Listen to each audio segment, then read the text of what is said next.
Everyone, welcome to my YouTube channel pi classes by Monica. हमने आप लोगों को ऑर्डर ऑफ एन एलिमेंट बताया था। आज उसकी इंपॉर्टेंट थ्योरम्स करा रहे हैं। बहुत इंपॉर्टेंट ये दोनों थ्योरम है, तो प्लीज कंसंट्रेट करिए इन थ्योरम्स पर। चलिए आज का लेक्चर स्टार्ट करते हैं। थ्योरम है आप लोगों की, the order of every element of a finite group is finite. यानी अगर आप लोगों ने कोई ग्रुप लिया है जो फाइनाइट है, फाइनाइट माने जिसमें एलिमेंट आप काउंट कर सकते हैं, दैट इज अगर कोई फाइनाइट ग्रुप है तो उसके एलिमेंट का ऑर्डर भी हमेशा फाइनाइट ही होता है। तो देखिए सबसे पहले हमें क्या गिवन है, पहले क्वेश्चन देखा करिए क्या दिया हुआ है। सबसे पहले देखिए आपको क्या दिया हुआ है, ग्रुप फाइनाइट है, तो हमने जी मान लिया कि फाइनाइट ग्रुप है। उसका हर एलिमेंट का ऑर्डर, तो पहले एलिमेंट लीजिए, लेट ए बिलोंग टू जी। दो चीजें पता चल गई। ऑर्डर के लिए आप क्या करते हैं, ए की पावर्स करते हैं, जो भी एलिमेंट लिया उसकी पावर करके देखते हैं, ए की पावर 1, ए की पावर 2, पॉजिटिव इंटीग्रल पावर करते हैं और देखते हैं कहां पर जाकर वो आइडेंटिटी देता है।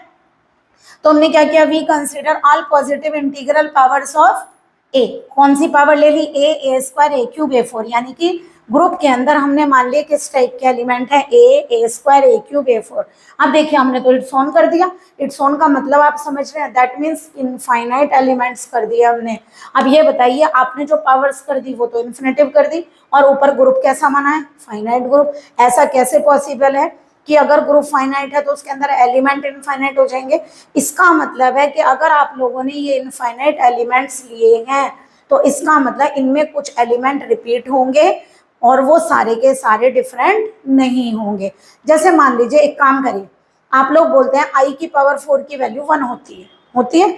अब ये बताइए कि जो आप लोग आई की वैल्यू यानी आयोटा, हम आयोटा की बात कर रहे हैं, अगर आई की पावर आप मैक्सिमम करते जाते हैं तो क्या आई की वैल्यू बढ़ती जाती है? नहीं ना। आप लोगों ने देखा होगा आई की पावर 4 क्या होता है, 1। आई की पावर 5 क्या हो जाता है, आई हो जाएगा ना। आई की पावर 6 क्या हो जाएगा, -1। ठीक है, यानी कि वैल्यू फिर दोबारा वही ग्रुप का रिपीटेशन देती है, 1 -1 आई माइनस आई। बार बार आप जैसे जैसे आई की वैल्यू को बढ़ाते जाएंगे यही वैल्यूज बार बार आपके पास आती जाएंगी। ओके, देखिए हमने आप लोगों को क्या बताया कि हमने ग्रुप लिया है फाइनाइट, उसमें ए के इंटीग्रल पावर डाली इनफाइनाइट तक। तो जब ग्रुप फाइनाइट है तो ए की पावर जो आपने इनफाइनाइट तक डाल दी, ऐसे कैसे पॉसिबल है कि ये सारे एलिमेंट इसके अंदर लाई करेंगे, और अगर करेंगे तो दैट मीन्स सारे डिफरेंट नहीं होंगे। इसका मतलब ए पर मैक्सिमम पावर जब आप लगाते जाएंगे तो वो अपने आप कन्वर्ट होकर शुरू वाले एलिमेंट में कन्वर्ट हो जाते हैं। जैसे हमने आपको क्या बताया, आई का एग्जांपल बताया, आई की पावर 4 1 होती है, तो ज्यादातर आई पे जब भी वैल्यू रखते हो आप, या तो 1 आता है तो -1 आता है, तो आई आता है तो -आई आता है, इसके अलावा वैल्यूज नहीं आती हैं।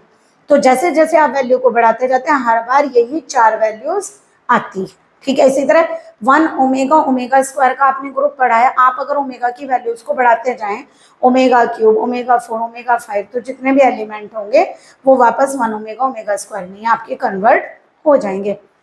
इसका मतलब हमें ये शो करना है कि ये सारे एलिमेंट डिफरेंट नहीं हैं, ये वापस कुछ एलिमेंट ऐसे, जैसे मान लो आप लोगों ने ए की पावर 20 किया, तो हो सकता है ए की पावर 20 A2 की इक्वल हो सकता है ए की पावर 30 ए की पावर 3 के इक्वल हो। मीन्स रिपीट जरूर होंगे, ये सारे डिफरेंट नहीं होंगे, कोई ना कोई सेम जरूर होंगे। तो देखिए हमने क्या किया, सपोज किया कि ए की पावर एस ए की पावर आर के इक्वल मान लिया, और एस किससे बड़ा है, आर से। जैसे मान लीजिए अगर ये 10 हो और ये 6 हो, तो हमने ए की पावर 10 इक्वल टू ए की पावर 6 टाइप का ले लिया। ओके, अब मैंने क्या किया, दोनों तरफ ए की पावर -r से मल्टीप्लाई किया, तो ये क्या बन गया, पावर ऐड हो जाएगी, ए की पावर क्या हो गया, s -r, और यहाँ r -r क्या हो गया, 0, और ए की पावर 0 क्या होता है, आइडेंटिटी। ठीक है, मल्टीप्लाई की आइडेंटिटी क्या होती है, 1। ठीक है, तो ए की पावर 0 का मतलब हुआ आइडेंटिटी कोई सी भी हो वो आ जाएगी, 1 भी लिख सकते हैं आप लोग यहाँ पर। यानी ए की पावर, हमने आप लोगों को जब डेफिनेशन बताई थी तो बताया था ए के इंटीग्रल पावर लगाने पर वैल्यू आइडेंटिटी आती है, तो हमने इसको क्या एज्यूम किया कि आइडेंटिटी, यानी कि 1 का मतलब आइडेंटिटी। तो ए की power s -r is equal to क्या मान लिया, ई, एस माइनस आर को टी कह दें, और देखिए टी पॉजिटिव होगा क्योंकि आपने एस को ग्रेटर लिया है आर से, तो एस में से आर माइनस करेंगे तो पॉजिटिव नंबर आएगा। तो ए के ऊपर एक पॉजिटिव नंबर अप्लाई करने पर आइडेंटिटी आ रहा है, ठीक है। इसका मतलब ए का ऑर्डर कितना आ गया, टी। तो एक बार बताइए, इसका मतलब इस एलिमेंट का ऑर्डर टी आ गया ना, तो यानी कि हमें एक लिस्ट वैल्यू मिल गई। तो हमें ये बात पता चल गई कि जो अगर आप लोगों का कोई ग्रुप फाइनाइट है तो उसके एलिमेंट का ऑर्डर भी फाइनाइट होता है। आई होप आप लोगों को थ्योरम क्लियर हुई होगी। नेक्स्ट देखिए, हमें एक थ्योरम दी गई, अगर आप लोगों का कोई ग्रुप है तो उसके अंदर जो आपके एलिमेंट का ऑर्डर होता है वही उसके इनवर्स का भी ऑर्डर होता है।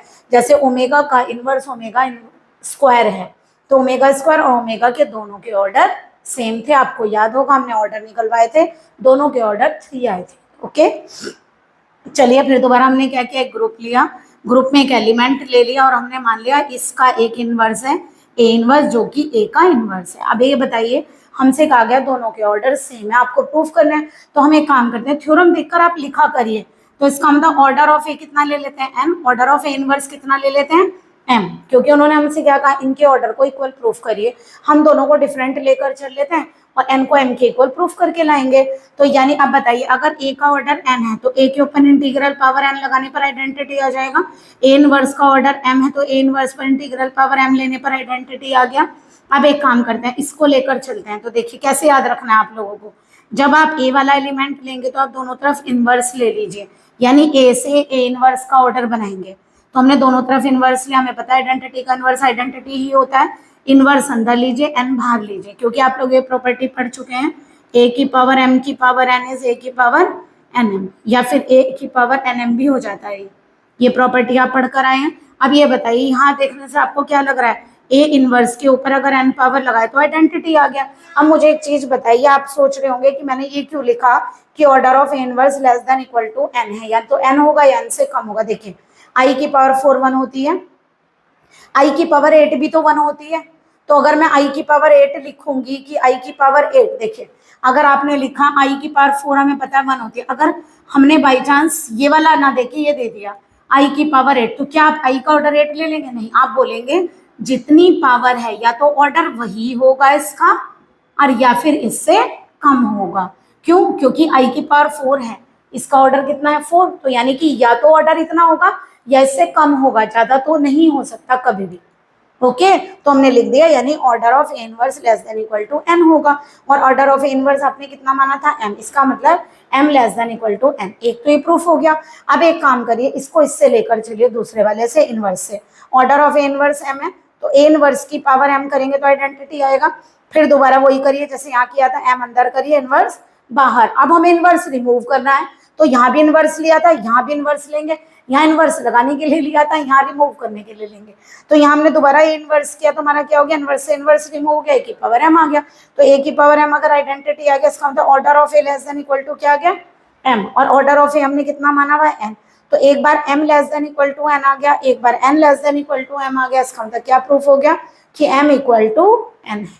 तो हम ये कह सकते हैं n का मतलब ऑर्डर ऑफ ए, m का मतलब ऑर्डर ऑफ ए इनवर्स। तो क्या प्रूफ हो गया, order of n equal to order of A equal to order of A inverse, यानी कि किसी भी ग्रुप के अंदर उसके एलिमेंट का ऑर्डर उसके इनवर्स के ऑर्डर के हमेशा इक्वल होता है। ओके, आप लोगों को थ्योरम क्लियर हुई होंगी, इसका स्क्रीनशॉट ले लीजिए and please like and subscribe my channel. Good day and take care.